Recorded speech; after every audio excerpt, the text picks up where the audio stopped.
What's up, everybody, and welcome to episode number 30. That's right, we are on number 30 of Life Lean In. And today is going to be a fun one because I don't know if you're like me, but I'm a huge sports fan. And today we're diving into 5 tips that come out of Coach K, Coach Krzyzewski's retirement speech, interview, whatever you want to call it. It was filled with so many just great, incredible leadership nuggets from what I would call the GOAT, right? The GOAT is the popular phrase, the greatest of all time. I think Coach K and what he has done at Duke University, their basketball program, what he did with Team USA and all the success, he's just been an incredible coach, and he's coached for 41 years. Guys, I'm 41 years old. So he's been at it, pouring his life into young people, young men, and for so many years and having so much incredible success doing it.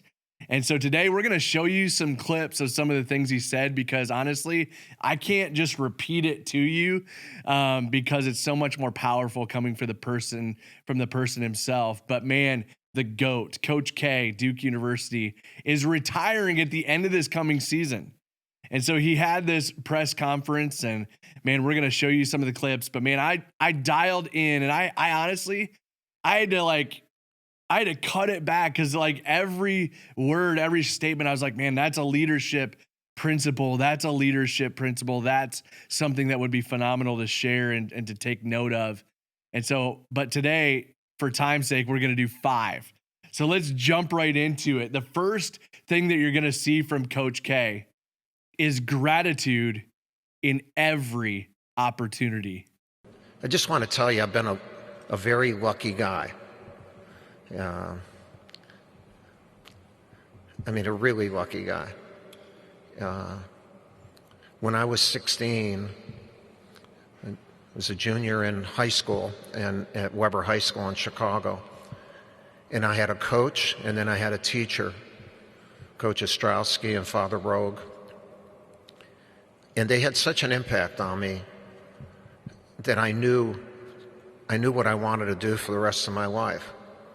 I wanted to be a coach. I wanted to be a teacher. And that's what I've been. But I've been that, and I've gotten some incredible, amazing opportunities. The very first opportunity, God was good. God was really good. He gave me my mom and dad. They were really good. What an opportunity. And I've had so many opportunities, more than almost anybody, I think. But that was a great opportunity to grow up in the Krzyzewski family. And even though a mother with 8th grade education, a father with 2 years of high school, they had a belief in education, and they had a belief in me. I didn't know that at that time. I felt it probably every day of my life. And so what presented the first opportunity to go to West Point, I wouldn't have taken it without their belief. I was afraid, and I was afraid when I was there. But their belief was always behind me. There are a lot of people who most of us get a certain number of opportunities. Some of us get more than others. The best opportunities are the opportunities that are backed up with belief. My mom told me when I was in high school at Weber, she said, Michael, whenever she had something important, it was Michael, always be with good people. And I followed her advice my whole life. And so when I was at West Point, how lucky can you get? I'm at the greatest leadership school in the world, the greatest character building school in the world, and I'm playing for one of the greatest coaches of all time in Bob Knight. Boom, boom, boom.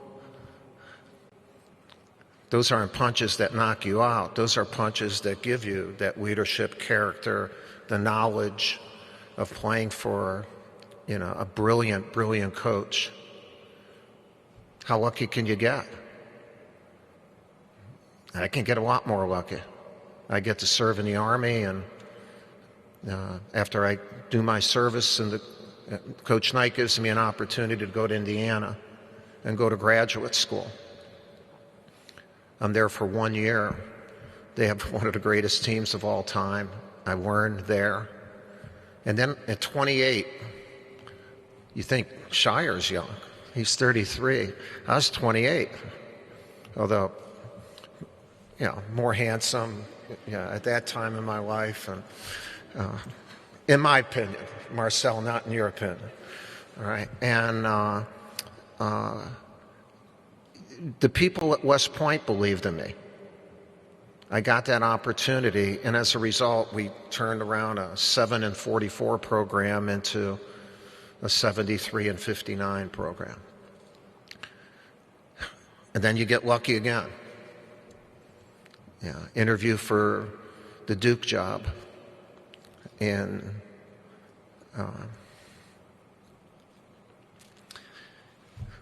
the guy who had the most belief in me was Tom Butters. He really believed in me. And he believed in me multiple times. And he gave me this opportunity. And after 3 years, most people wanted that opportunity to go to someone else. I guess that's a nice way of saying they wanted to get rid of me. But not the guy who believed in me. Not the guy who believed in me. My opportunities were followed with belief. The best. The very best. And we started all of this. All of this. And then in the mid-90s, I got extremely sick, physically, emotionally, mentally, and was going to get out of coaching. He believed in me again. But there was another guy who believed in me. His name was Keith Brody. He was my second president, and I've had great presidents. Keith Brody was, in my 41 years here, was the best person I've ever known. And during that time of presidency, he believed in me. He should. We won a couple championships and all that. But he believed in me in one of my darkest hours. For those months of rehabbing and getting better, he believed in me every day. Another opportunity. Wouldn't have taken advantage of it without belief. Strong belief. Throughout the years, it was a little bit easier to believe in me. Championships, and I'm glad a lot of recruits believed in me because they made me a heck of a lot better coach. Some of the great players in the history of college basketball played right here. Played right here. And every day I had an opportunity to be with the best. And I found that relationship I had with the reverse of the relationship I had with Coach Ostrowski and Father Rogue. Now they believed in me. Wow. What a life. So check this out, man. I love it. I love it. I love it. He kept saying, man, I'm the luckiest guy in the world. Like I'm so lucky. And how many people, man, when you've had success, have you actually looked back with gratitude? Man, maybe you have. Maybe you're like, you're grateful. But man, what I love about Coach K is his gratitude was for every opportunity. And his gratitude was towards a person multiple times where he's calling out, man, I was so grateful. What an opportunity that I was given to have had the mom and dad that I had. He shared about having a coach in junior high school, a coach and a teacher that he had such an impact on him that when he was in junior high, he knew that he wanted to be a coach and a teacher. Like they had that much impact on him that he's like, man, I want to be just like them. He talked about people that believed in him. I love that. We're going to talk about that in a second. But he said this phrase, God was good. Man, he gave me the mom and dad that I have. How many of you who are watching this podcast today, again, the top leadership lessons that you can learn. The first is gratitude for every opportunity. How many of you would look back and say, man, I'm so grateful for my mom. I'm so grateful for my dad. Man, I'm grateful for that teacher or that coach in junior high. Man, they gave me this opportunity. Or man, they poured this into me and I'll never forget it. Man, having great influence, which is what leadership is all about, is realizing that all of the things you've been given have been opportunities. There's been people that have come and gone from your life, that have poured into your life. They've believed in you. And take a step back and be grateful for it. And not even just be grateful for it, but man, I encourage you today, jump on the phone, text that person. Man, share something on your social media page saying, man, I am grateful for my mom in this. Man, I'm grateful for my dad who did this, who spoke this into my life. Man, share a story of how they impacted you. What about that teacher or that coach, that pastor? Maybe it was a mentor. He was a good friend who stepped up when it was hard. Man, gratitude is one of the greatest leadership principles that you can ever learn. Gratitude is that you're taking an opportunity, you're seizing it, but man, that being grateful that you've been given it. I love what he said. He said, I'm grateful for the opportunity I had to go to West Point. And he said he's afraid to do it. He was afraid to go out into West Point, afraid of the environment, afraid of the things that would go on. He was afraid of the relationships, the hard work even. But he said his parents believed in him. His parents believed that he could do great things. And they sent him to West Point. And he said as a leader, man, I believe this with everything I've got, that leadership, man, gratitude is your greatest asset. Man, you're grateful for all the opportunities that you've been given. You're grateful for your team. Man, when's the last time your team realized how grateful you are for them? Man, even this podcast, man, this takes a team. It's not just about me getting up here and doing all this stuff, man. It takes an incredible team. People are putting together the sound and the ideas. People are sharing the information. People are running the social media and sending out the emails so that you can get it. Man, it's a team, man. It's all about the team. And he focuses on, man, I'm so grateful for my team. He said he was grateful that someone gave him a chance. Man, how many of you are like that? Man, you were given an opportunity, that first job. Maybe it's that first career opportunity that you were given. Maybe it was an opportunity to be an intern somewhere where you can learn how to do some things. But have you been grateful for the opportunities that you've been given? Are you a leader that is even giving people a chance? Man, I love that. Are you giving others an opportunity? Which leads us to the second thing that he talked about, was that he had people, Coach K, the GOAT, the greatest of all time, I believe, coach. And I'm not a Duke fan, y'all. I'm not a Duke fan. Some of you either love or hate Duke. And a lot of that has to do with because they've been so successful. But the GOAT says, Coach K says that he is so grateful because he had people who believed in him. People who gave him an opportunity. Man, even when he fell down or fell flat, man, he felt like a failure when he took on leading the United States team, the US Team USA. He said one of the first times they lost, and it was one of the worst days of his life because he felt like a failure. He felt like he'd let down the team. He let down his country. But he had someone who said, you know what? We're going to get this right. And I believe you're the guy. I believe in you. He said he had presidents of his university. He had athletic directors who took a chance on him.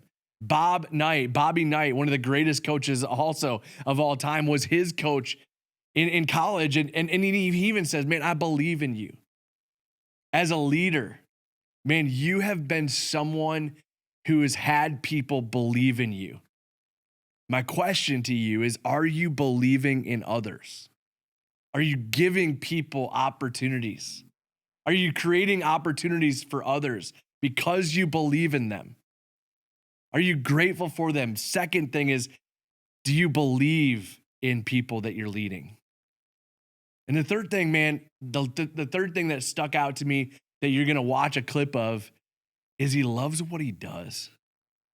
Man, you watch this. It's obviously hard to do anything for 40 years, let alone do it successful. And I wanted to ask you what you think it is about your coaching that's allowed you to be successful for such a long time. Well, I've loved what I do. I think if you work at what you love, it's not work. I've never looked at it like, man, I got a bad job. I got a great job. And I think about it every day, all the time. But I haven't tried to, for me, it's fresh every year because I try to adapt what we do to the people that we have. The level of improvement of the players coming back and the level of talent of the people that are coming in. Take a look at them during the summer and say, okay, I think this is the best thing based on what we would do as a staff. It keeps it incredibly interesting. And so we've played a number of different styles. Most of the time that's worked pretty well. Sometimes it doesn't, and then you adapt during the season and try to change it. So you're not doing the same, it's not an assembly line.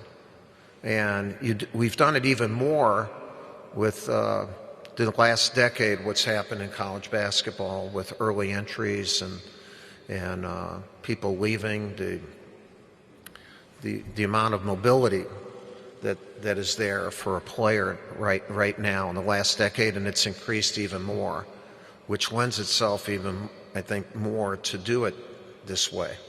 Yeah, but that's what I've enjoyed. I did that with the U.S. team too.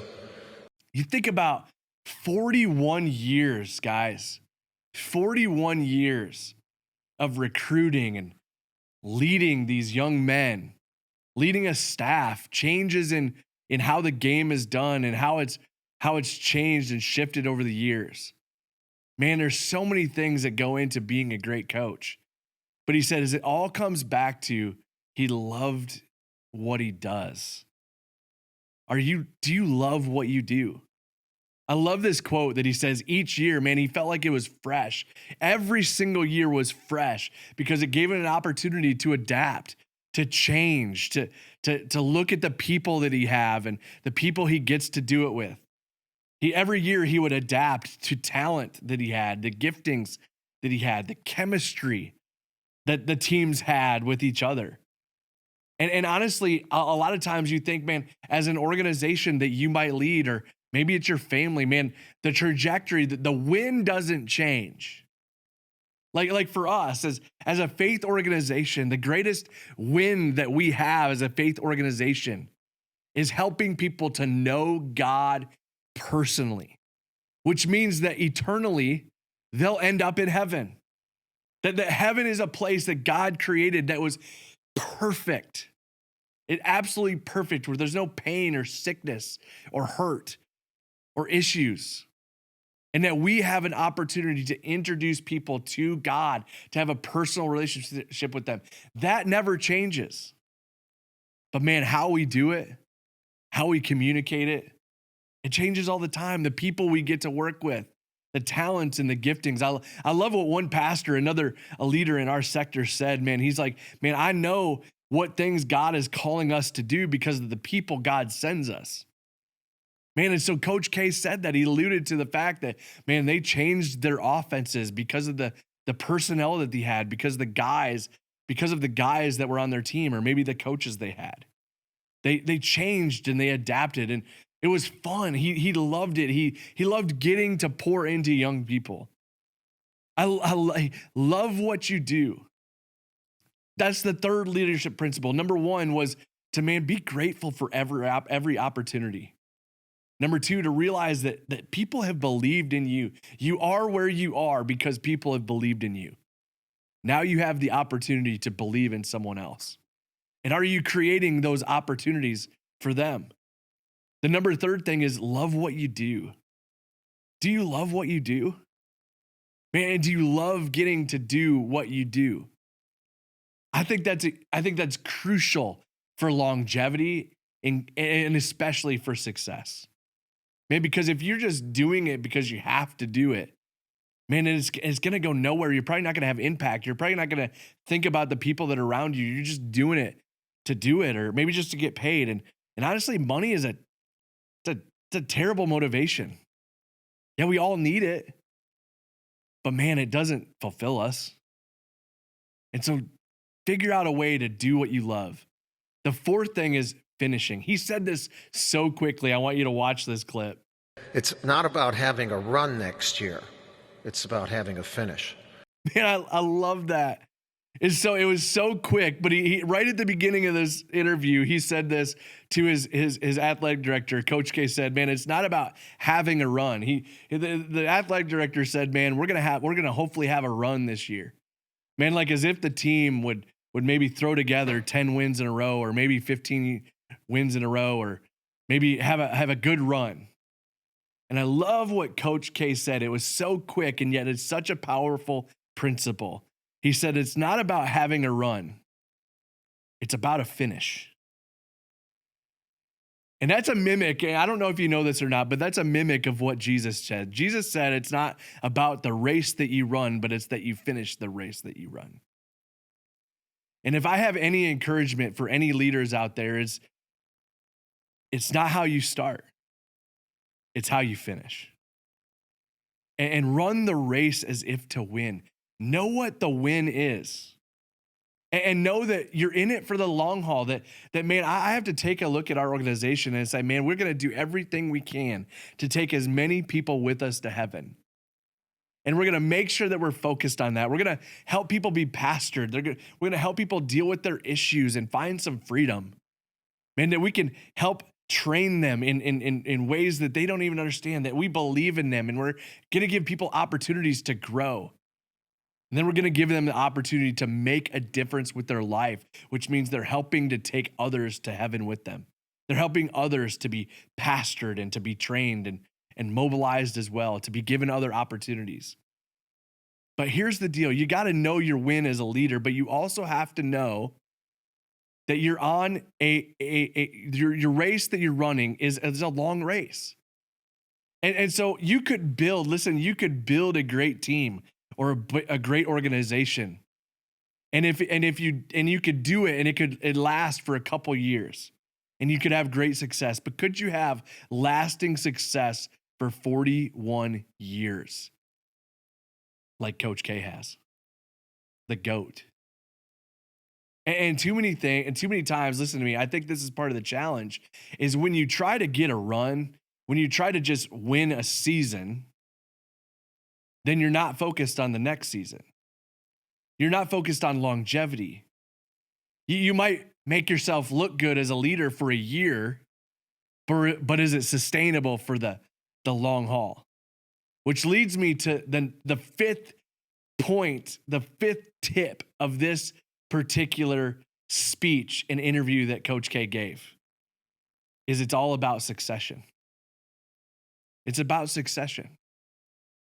Man, whatever you do, whatever position you have, whatever leadership role you find yourself in, if there's not someone that you're raising up to be your successor, then you're not actually a leader. You're a doer.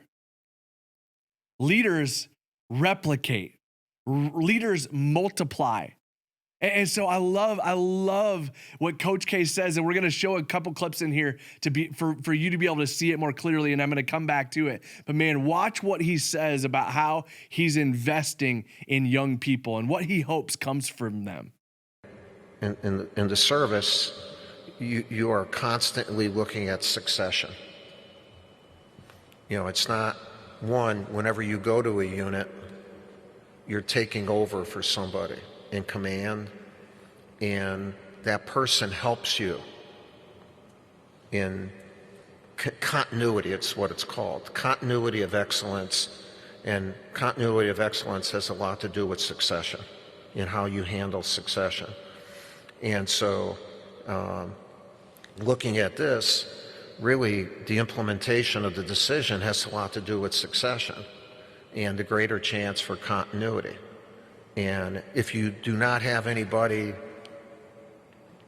that can take command, you're in trouble. We do. We do.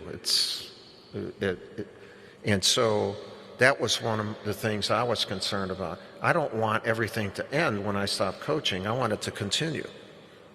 And so, but the key word there is succession. And it's not done a lot. In the military, it's done all the time. Even with the U.S. team, when I stopped in 2016, Jerry Colangelo and I met, and he said, we're going to have to get another coach, and I said, we'll do it sooner than later. And so in the fall before that summer, Pop was named, and then he and I met, and he spent time with me in getting ready for Rio. I've spent time with him afterwards, and he's an Air Force guy, I'm an Army guy. We understood that's the way you do it. So to me, it was plain as day that this is what it is plain as day. That's what you do. I mean, I speak on leadership and all this stuff. I mean, succession is a key thing. Talk about the succession planning. Man, he goes back to the opportunities that he's been given.